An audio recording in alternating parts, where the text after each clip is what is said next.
The alarm never needed to ring at 4 a.m. Daniel Hayes woke on his own, the way men wake who have trained their bodies against the luxury of sleep, who have learned that the dark hours before the city stirs are the only hours that belong to them entirely. He sat on the edge of the mattress for a moment, palms flat on his thighs, listening to the house. The radiator clicked. The wind pressed against the north-facing window. Down the hall, behind the door painted pale yellow, at Lily's insistence. "Not yellow, Daddy." "Sunrise," his daughter breathed in the slow, even cadence of a child who trusted completely that the world would hold itself together until morning. He stood. The kitchen light was the first warmth. He filled the kettle, leaned against the counter while it heated, and watched the window fog with the difference between inside and outside. Ashford in January was a particular kind of cold, not violent, not dramatic, but settled, patient, the kind of cold that had been there so long it had stopped announcing itself and had simply become part of the town's character, like the water tower painted with a faded cardinal, or the way traffic on Clement Street thinned to nothing by 9 o'clock each night. He had grown up in this town, left it at 22 with ambitions he could no longer recall with any specificity, returned at 31 with a daughter, a grief too fresh to examine directly, and a set of keys to his grandmother's bakery that she had pressed into his hand 2 weeks before she died, as though she had always known he would need somewhere to land. Hale's Hearth Bakery. His grandmother's name had been Agnes Hale, and she had run the place for 40 years with the conviction that bread was a form of communication between people who didn't have other words. The sign still bore her name, though everyone in town had long since called it simply the Bakery on Alderman or, more often, Daniel's Place. He arrived each morning at 4:15, unlocked the back door, and began. There was a logic to the early hours that he had come to depend on, not the logic of efficiency, but the logic of the hands. Flour, water, salt, time, shapes that started formless and became, through heat and patience, something that could be handed to another person. He worked in the quiet, moving between the long wooden work table and the 2 ovens that Agnes had installed in 1987, and that he had never had cause to replace, because they worked, and things that worked deserved to continue working. The bakery itself was not beautiful in any architectural sense. The floor had developed a hairline crack along the eastern wall sometime in the early 90s, according to Agnes's records. And it ran from the front door toward the back counter, like a thought left unfinished. 3 of the 12 tables wobbled until he remembered to fold a napkin under the short leg. The tin ceiling held patches of rust near the ventilation, and the front window large, single-paned, facing the sidewalk and the elm tree that the town had been meaning to trim for 6 consecutive years, let in drafts that no amount of weather stripping fully addressed. But the light in the morning. The light, when the first ovens came on, and the warmth began to build, and the sky outside shifted from black to the particular blue that belongs only to the hour before sunrise in winter, that light turned the old room into something else, something still. Something that asked nothing of the people inside it except that they remain. The first regulars arrived at 6:30. The Whitmore brothers, who ran a plumbing supply warehouse 2 blocks east, and who ordered the same 2 bear claws every morning without variation or apology.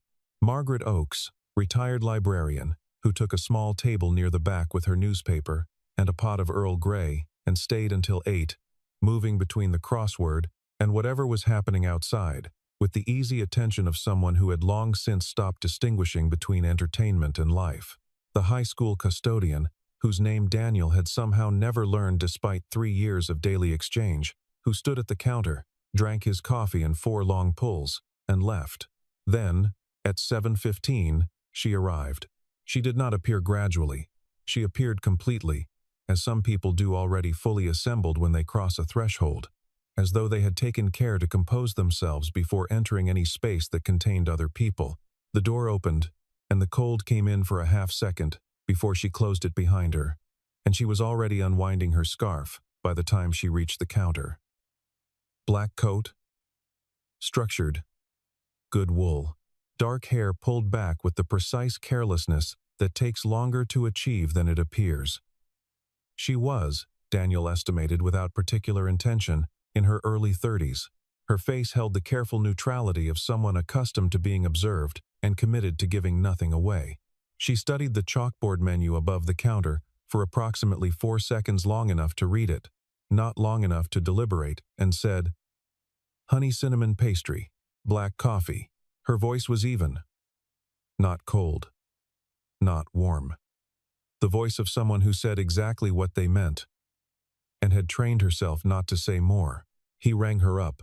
She paid in cash, exact change, left $1 in the ceramic jar Agnes had labeled for the Elm Tree Fund as a joke in 1994, and carried her order to the table by the front window, the one with the direct view of the sidewalk and the snow-heavy elm, the one that wobbled slightly on its southwest leg. The one that, on very cold mornings, radiated a faint draft from the glass. She sat down, wrapped both hands around the paper cup, and looked outside. She did not do anything else. She did not pull out a phone or a tablet or a folder of documents. She did not appear to be thinking about work, though Daniel suspected she was always thinking about work, the way some people are always breathing, not as an effort but as a condition.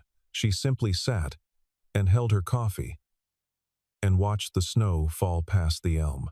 He noticed, that first morning, the particular quality of her stillness. It was not the stillness of rest.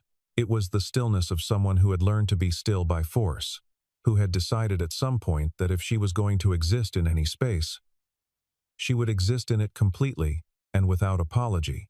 And stillness was the form that completeness took for her. She left at 7:41. He noted the time without meaning to. She returned the following morning at 7:15. Same table, same order, same quality of attention directed at the snow outside. She left at 7:43. By the end of the first week, he had stopped noting the departure time, because it no longer surprised him. What surprised him, or rather, what settled into his awareness with the weight of something significant, was the consistency itself. In a life organized around routine, he recognized the difference between a routine imposed by necessity and one chosen. She chose this. Every morning, in the middle of whatever a life like hers demanded, she chose this table, this window, this particular 45 minutes of watching snow. He did not know her name. He did not ask. The second week, she arrived on a morning when the temperature had dropped sharply overnight, and the sidewalks were sheets of black ice. He watched through the window as she navigated the last 20 feet to the door, moving with careful, controlled steps that refused to be hurried. She came in, unwound her scarf, ordered the same thing, and sat at the same table. The window was worse that morning, the draft more pronounced, the cold radiating through the glass enough to be felt from 3 feet away. He folded a small square of cardstock and slid it under the southwest table leg while she wasn't looking. The wobble stopped. She noticed. He saw her test. It pressed her fingers to the edge of the table. The way you check something you suspect has been repaired. She said nothing, but the next morning she left $2 in the elm tree jar instead of $1. He took that as a conversation. Lily came downstairs at 7:45 each morning, which was when the school bus didn't arrive until 8:20, and there was no point pretending she would sleep later. She was 6 years old and possessed the particular sociability of children who have spent significant time around adults comfortable with silence, alert to tone, capable of sitting at the back corner table with a box of colored pencils and a sketch pad for 45 minutes without requiring entertainment. She drew everything. The cracks in the floor, the way the steam rose from the vent near the oven, the shape snow made when it pressed against the lower corner of the window. She drew the regulars with a child's precision the Whitmore brothers rendered as 2 large rectangles with smaller rectangles for coffee cups. Margaret Oakes as a curve of silver hair above a newspaper. She drew her father from behind, the long line of his shoulders, the way he stood at the counter, with one hip slightly lower than the other. The morning she drew the woman at the window table, she did it without any apparent decision. The pencil simply went where her eye went, which was where it often went at that hour, toward the figure in the black coat, who sat very still while everything outside the glass moved. The drawing showed a woman seen in profile. The clean line of jaw and shoulder, the hands around the cup, the window, and the snow, and the tree. Lily worked on it for 20 minutes with the focused absorption she brought to things that interested her. and then set it in the stack with the others and moved on to drawing the crack in the floor, which she had been rendering in increasingly elaborate detail for 2 weeks, adding new lines each morning, as though mapping a territory. Daniel saw the drawing later. When he cleared the table, he looked at it for a moment longer than he would have looked at the others. He had noticed, over the preceding week, that the woman at the window table had begun, without appearing to do so, to watch Lily. Not directly.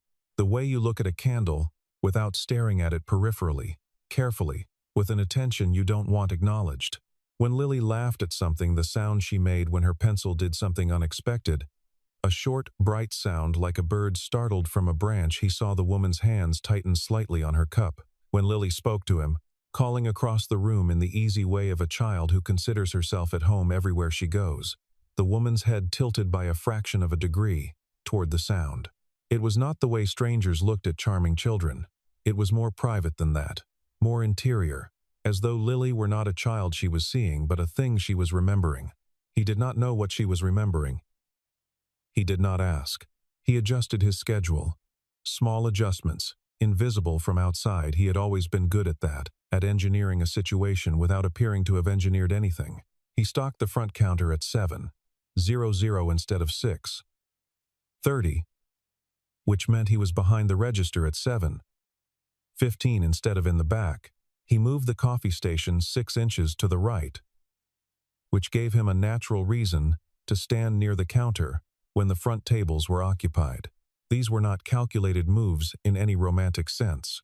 They were the adjustments of someone who had decided, without articulating the decision, that the 45 minutes beginning at 7:15 were worth being present for. Her name, he found out, was on the card she used once the second week of February, when she apparently ran out of cash and paid by card. He caught it in the half-second before the transaction cleared. V. Hale. He noted it the way he noted the number of bags of almond flour he had left, or the fact that the second oven ran 3 degrees hot as a piece of information that might become relevant. It did not occur to him, until much later, that her last name was the same as the one above his door. The conversation began on a Thursday in late February, when the temperature had risen enough to make the snow on the windowsill turn heavy and slow, and Lily was working on an elaborate rendering of the floor crack that now included, at its eastern terminus, a small door she had added in red pencil. "What's through the door?" the woman asked. It was the first sentence she had directed at anyone in the bakery other than Daniel, and she asked it without moving, still facing the window, still holding her cup, as though the question had emerged without her full participation. Lily looked up.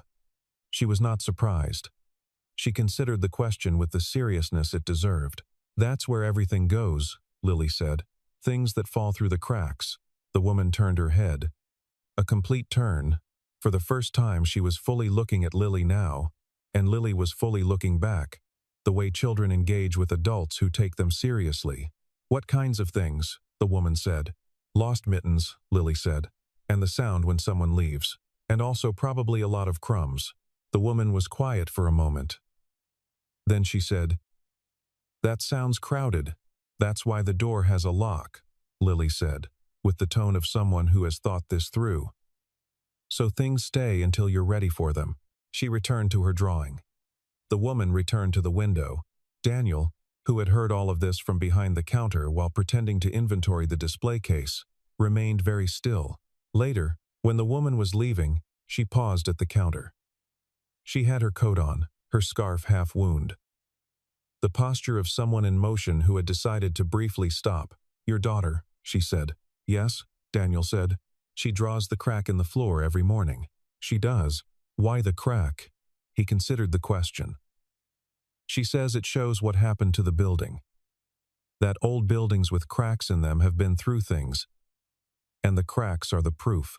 The woman's expression shifted not much, but perceptibly, the way ice shifts before it breaks, not dramatically but in the grain of the thing.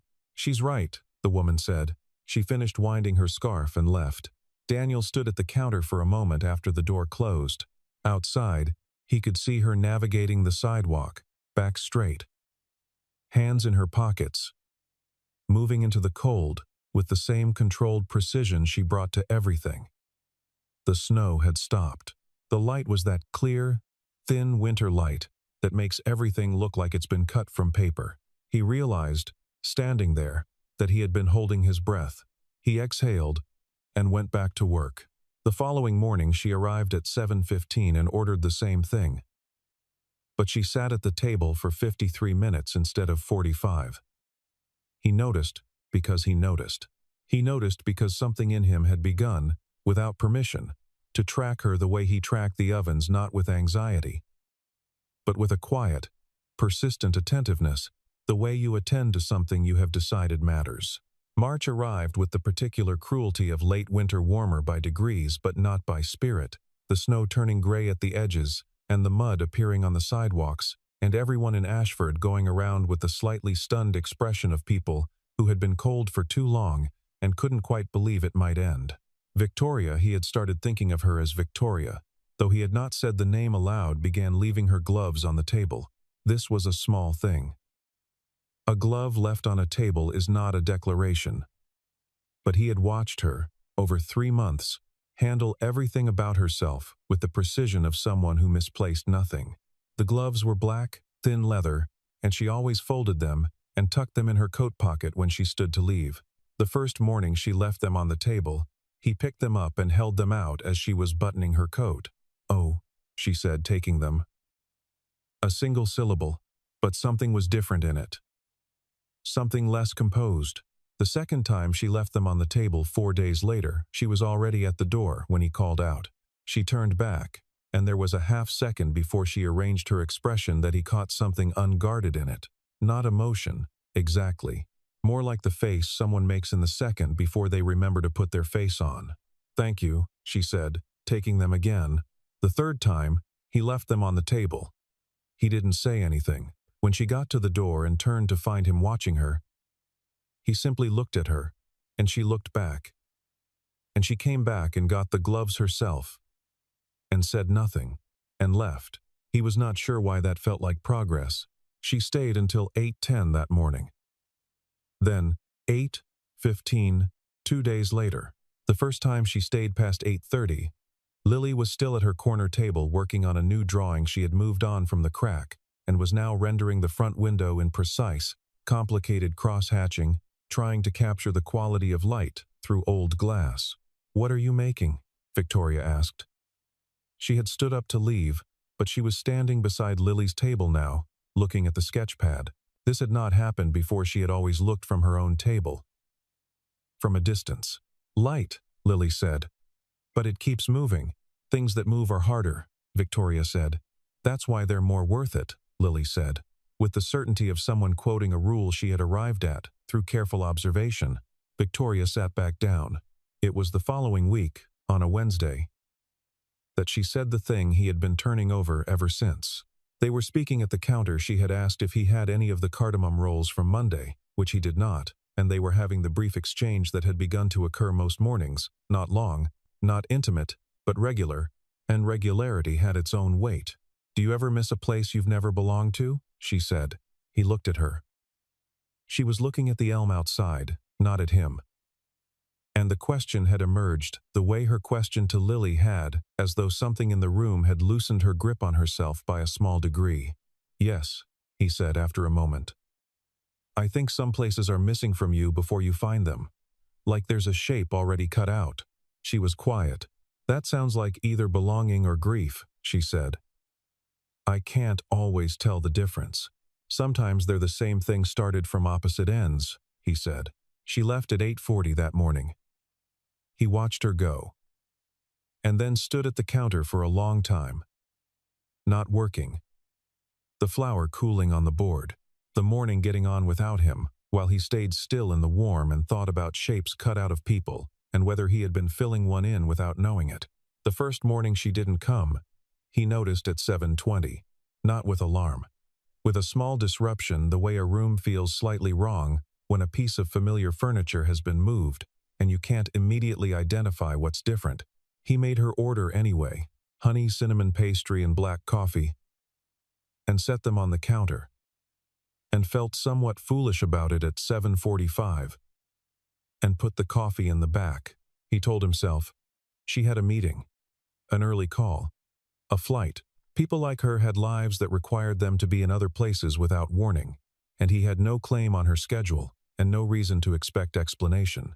Lily came downstairs at 7:45 and went to her corner table.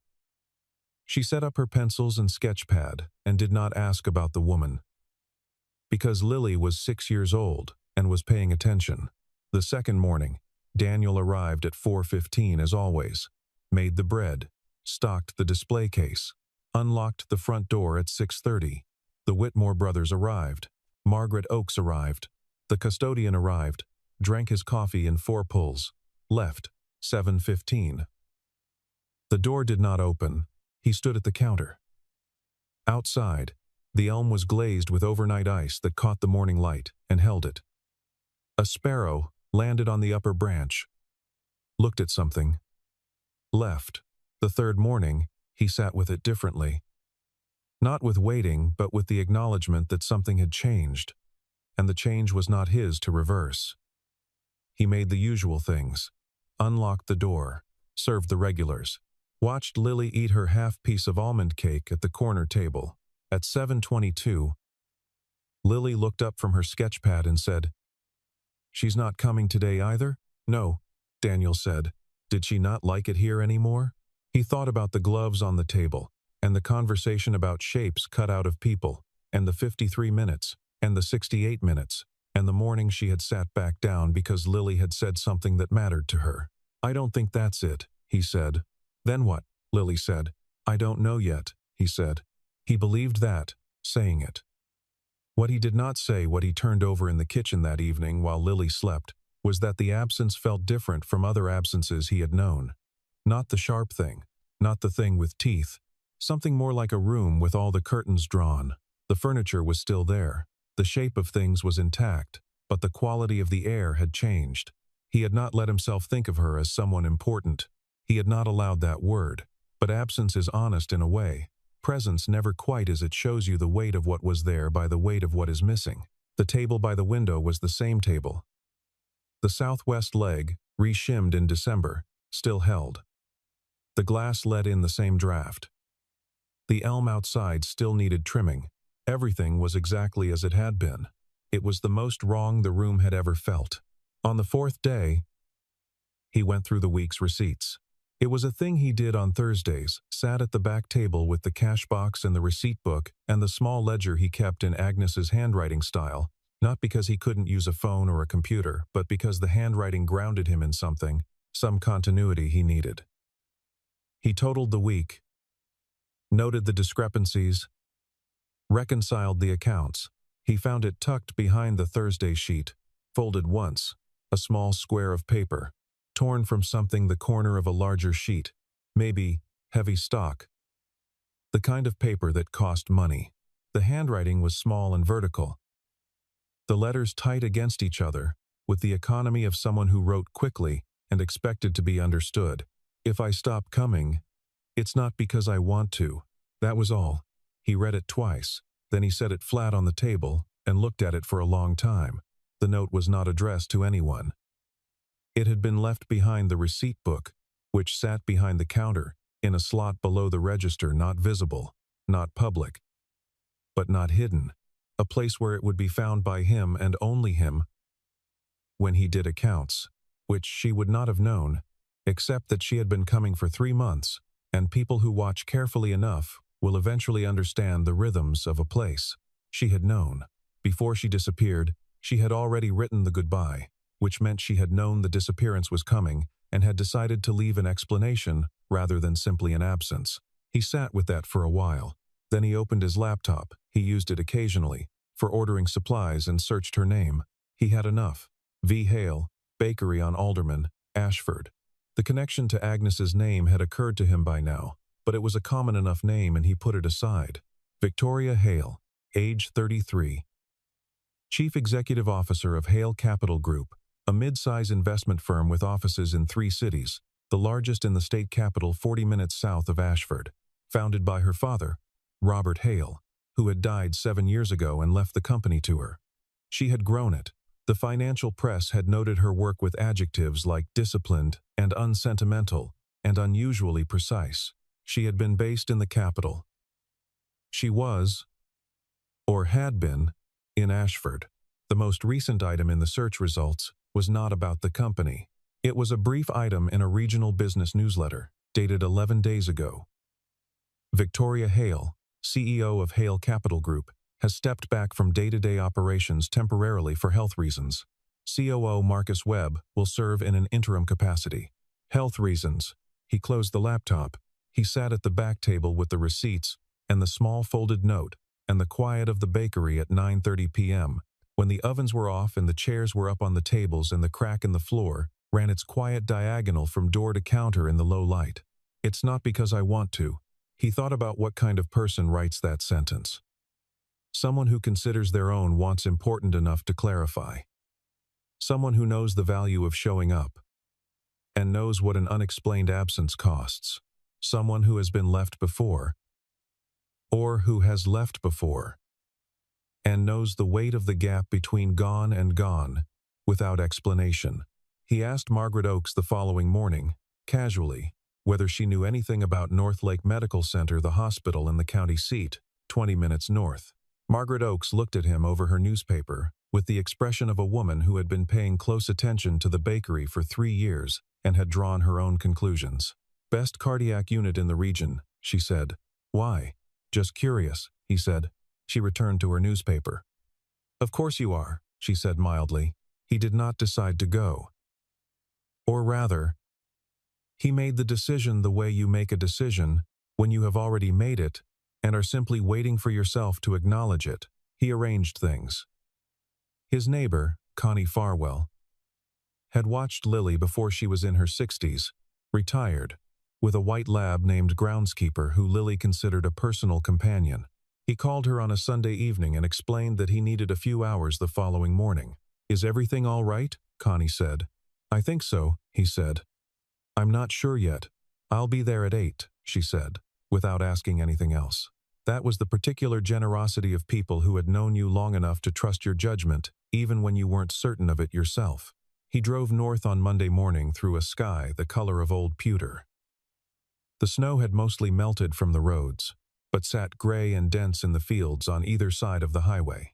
He drove with the heater on low and the radio off and his hands easy on the wheel, not letting himself think about what he would say, because there was no version of this that could be planned. North Lake Medical Center was a long, low building surrounded by bare trees.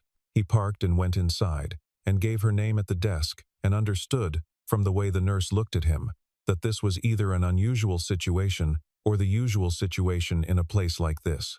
He was not family. He explained this. He said he was someone from town, someone she knew, and he had reason to believe she was here, and he wanted to know if she was all right. He was aware that this was not a reasonable thing to say, and that he had no standing to be here, and that he might be sent away. The nurse asked him to wait. He waited in a chair by the window, watching the bare trees, for 14 minutes. Then a different person came, a woman in a white coat, compact, efficient, who told him that Miss Hale had been informed he was here, and that Miss Hale had said he could come up if he chose, and she said it in a way that communicated clearly that this had surprised her. Room 412 was at the end of a corridor that smelled of antiseptic and something floral from a nurse's station he passed. The door was partly open. He knocked on it lightly. Come in. Her voice was the same, even, unperformed. He pushed the door open. She was sitting up in the bed, not lying down, sitting with the posture of someone who refused, even here, to be fully horizontal, as though lying flat was a concession she had not yet decided to make. She was paler than he had seen her, and the room had taken the structure out of her somehow. No coat, no careful arrangement, just a hospital gown and an IV line in the back of her left hand, and the particular exposed quality of people seen outside their context. Her expression, when she saw him, was not what he expected. Not surprise, not relief, not the controlled neutrality she usually wore. It was something more complicated, as though she had told herself he would not come and had prepared for that, and now had to adjust for the thing she had not prepared for. You found the note, she said. I found the note, he said. He sat down in the visitor's chair without being asked. She watched him do it. He looked at her steadily. The way he looked at things, he was trying to understand. How bad? He said. She was quiet for a moment. Then, a valve has been a problem for a few years. I've been managing it. A pause. Managing it poorly, apparently. Surgery next week. Will it work? The odds are good. 83%, according to my surgeon, who seems annoyed that I asked for the exact number. What's the other 17%? That I am significantly worse after. Or that I don't wake up. She said this the way she said most things, evenly. Without drama. The way you report a weather forecast. But her hands, he noticed, were not still. One of them was turning the edge of the hospital blanket in a slow, repeated fold. I should have said something, he said. Before. I didn't. Because it wasn't mine to say. What would you have said? He thought about it. Probably nothing that would have helped, he said. But I would have wanted to know. She looked at him. The light in the room was institutional, flat. Nothing like the morning light through the bakery window. It made everyone look the same age, and removed shadows, and was generally unkind. In it, her face was very clear. I've done this before, she said. Let a place matter. Let a routine matter. And then had to leave it. I know, he said. You don't, actually. You're right, he said. Tell me. She looked at him for a long moment. Then, when I was young, 7, 8, my father used to take me to a bakery in the capital. Every Saturday morning, he was away most of the week, traveling, always traveling, and Saturday mornings were the one time that was ours. Same place, same table, same order. I thought it was permanent. She stopped. Started again. He had his first heart attack at 54. He died at 60. I kept going to that bakery for a year after. And then I couldn't anymore, because the thing it was standing in for wasn't there. Daniel was quiet. And then, she said, I found your place, which I did not intend. And you started going anyway. I started going anyway. She looked at the window. Outside it was nothing, white sky, parking lot, a single bare tree. And then I found out about the valve.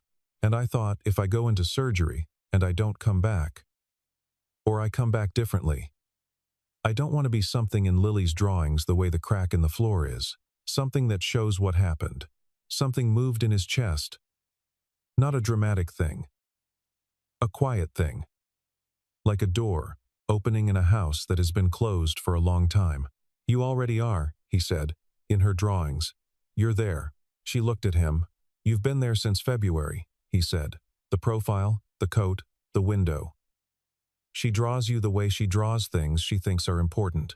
Victoria Hale did not cry.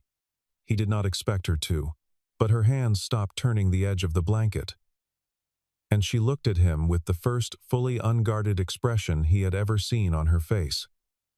And it was not an expression he could name exactly, not happiness, not sadness, not relief.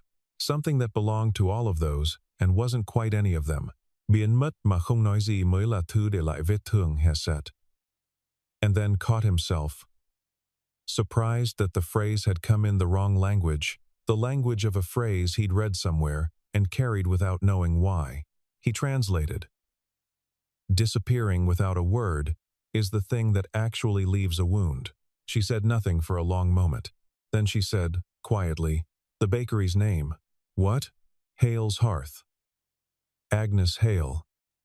She looked at him. I found it because of the name. My grandmother's maiden name was Hale. I drove through Ashford one morning last October, and I saw the sign. And I don't. I don't do things without reason, usually. But I parked the car, and I went inside. He looked at her. Agnes was my grandmother.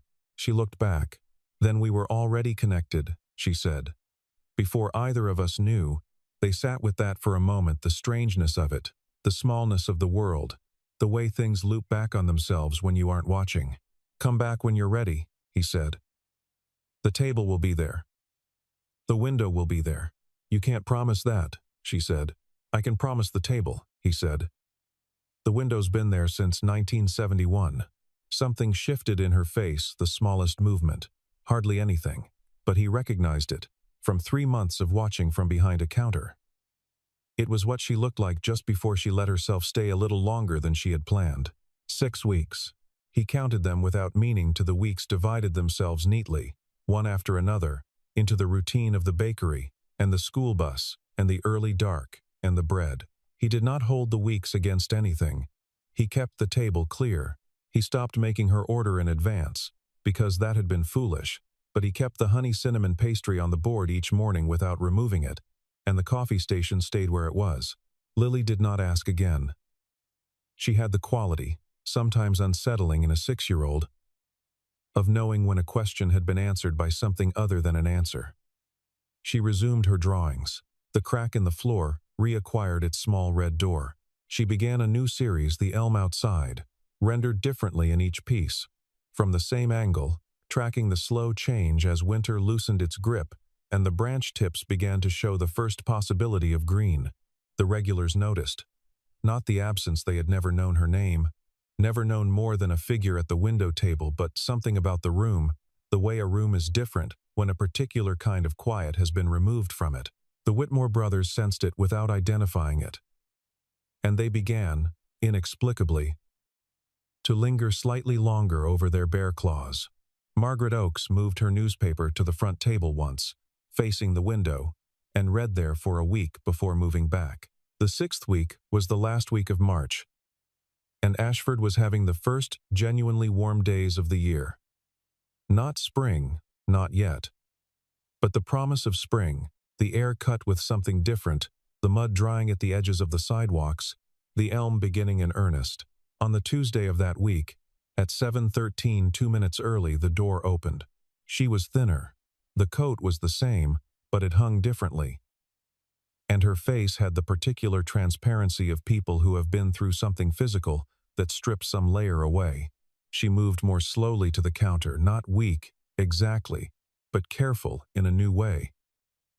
As though she had become more conscious of herself from the inside. She stopped at the counter. She looked at him.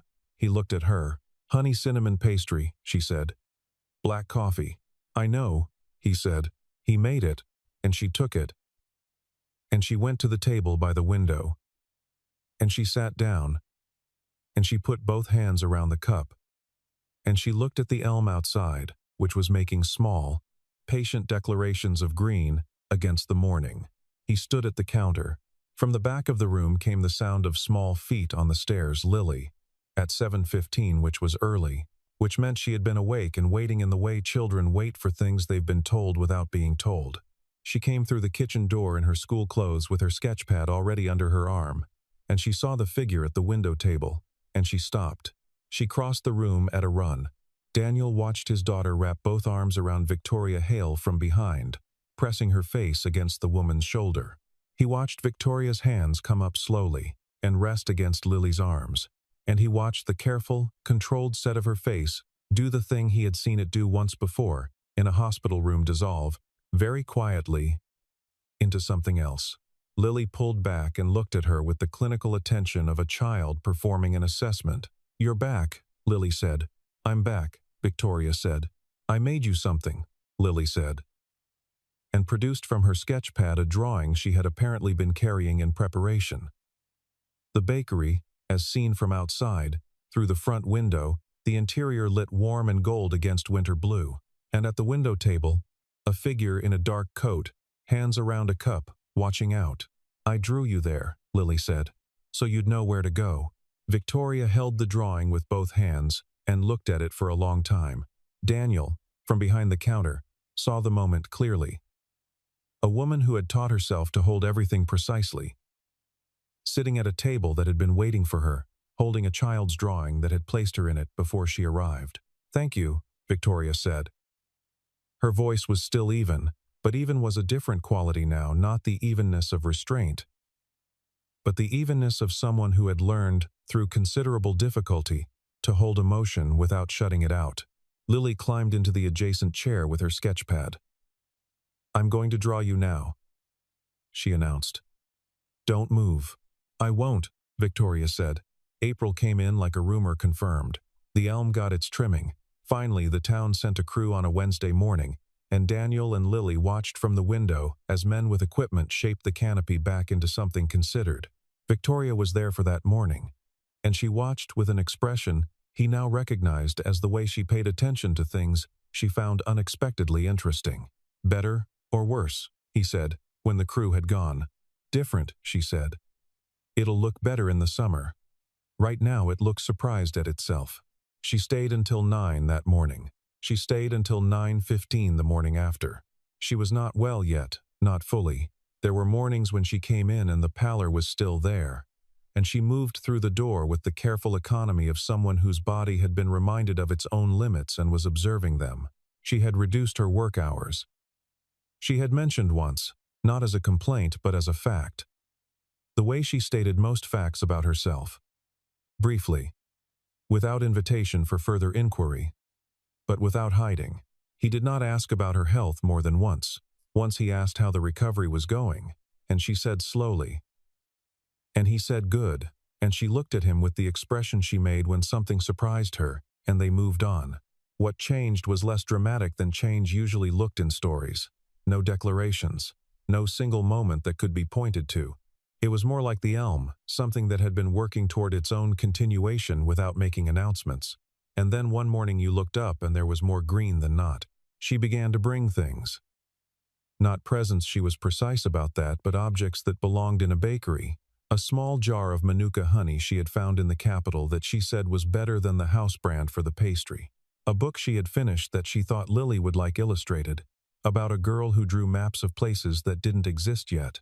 A cardamom pod she had sourced from a spice merchant and passed across the counter with the offhand manner of someone who has done research they don't want acknowledged. He accepted these things without ceremony, because she offered them without ceremony, and because he understood that ceremony would undo them. Lily added things to her drawings. She had a new series, The Table from Above, seen as though from the ceiling, 2 cups on it, 2 hands in frame. She drew this version repeatedly, with slight variations, different light, different seasons, suggested by the quality of lines. She was working toward something, Daniel could tell. She was getting at a truth she couldn't quite capture yet. The way artists do. The way children do who don't know they are artists. One morning in the middle of April, when the light through the front window was the first genuinely warm light of the year, spring light, particular and specific, different from winter light, in the way that mattered, Lily brought a drawing to the table by the window and set it between them. It was the interior of the bakery. Not a new composition, she had drawn it dozens of times. But this one was different in the way the others had been working toward. It was the room as it felt, not as it looked. The walls tilted slightly inward, as though the room were cupping the 2 figures at the table. The light concentrated there. Everything else in the image counter, display case, crack in the floor, was rendered in light pencil lines, barely present, the background of a thing. The 2 figures at the table were drawn in full, in her careful, crooked lines. And they were the center. "That's you," Lily said to Victoria. Then she pointed to the other figure. "That's Dad. I drew you together because that's where you are." Victoria looked at the drawing. Then she looked at Daniel. He was behind the counter, where he always was. He looked back. The thing in his chest that had been working without his permission for months, the thing he had refused to name, because naming it felt like a claim he hadn't earned, and a risk he wasn't sure the people in his care could afford. He let himself feel it, simply, for a moment. Not a conclusion. Just a fact. The way the crack in the floor was a fact, and the elm outside was a fact. And the light through the window at 8 on a spring morning was a fact. He came around the counter. He sat down in the chair across from her, which he had never done before, had always stood, always maintained the distance of the counter between them, always occupied the role of person behind the glass case, rather than person at the table. She looked at him with the small, unguarded version of her face. "I'm thinking about staying," she said. "In Ashford. Permanently. The capital office can be run by Marcus." She paused. "I'm telling you, not asking." "I know," he said, "but I'm glad you're telling me. "I thought you should know why the table won't be empty," she said. He thought about what to say to that, and then he thought about how she spoke in the economy of people, for whom words have cost, and decided that the most useful thing he could offer was the same. "Lily," he said. Lily looked up from a new drawing she had started the elm outside. In spring, the branches now distinct with leaf. "What would you think," he said, "if Victoria had dinner with us sometime?" Lily considered this with the seriousness of a committee chairperson reviewing a proposal. "She should pick the movie," Lily said, "because she's the guest." "That's very reasonable," Daniel said. Lily nodded, satisfied, and returned to the elm. Victoria was looking at him with the expression he had been watching for months, accumulate out of smaller expressions composed and warm and still, and open in the same face. All at once, the way the light in the bakery held all those qualities at once on a good morning. She picked up her coffee cup. He picked up his. Outside, the elm held its new green against the pale April sky, and the crack in the floor ran its quiet diagonal from the door to the counter, and somewhere upstairs in Lily's room a drawing was drawing on the sketchpad two figures at a table, the room curving gently around them, the light concentrated on the place where they sat. Not a love story with a beginning and an end, the way those stories go. A morning, with more mornings following it, a table that had stopped waiting, a chair that was no longer empty, not because the emptiness had been filled from outside, but because something had grown, slowly and without announcement, into the shape of the space. The coffee was still warm. The pastry was still good. The elm outside had needed trimming for 6 years, and had been trimmed at last, and in the weeks that followed it would look surprised at itself, and then better, and then exactly right.